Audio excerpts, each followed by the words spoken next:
కలుసుకున్న కులం స్నేహమన్న మాటలో ముచ్చటైన ముగ్గురం అందమైన జీవితం పంచుకున్న దోస్తులం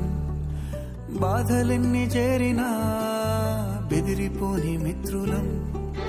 చిన్ననాటి నుండి జ్ఞాపకాలతోని కట్టుకున్న వంతెనేమైంది ఇంతలోనే వాన తాకినట్టు ఈ కాలం కూల్చనా మనకు మధ్య దాచుకున్న మాటలంటూ లేనే లేవు ఇంతవరకు ఇప్పుడెందుకో దాచిపోతున్నా అల్లుకున్న తీగతో కలుసుకున్న కులం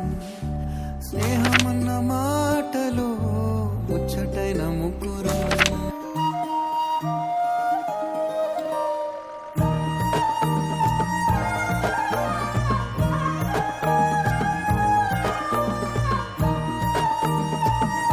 కళ్ళలోకి కన్నీరు రాగానే మాట కొంచెం తడబడుతుండగానే ఏమైంది మామా అంటూ అడిగే గొంతు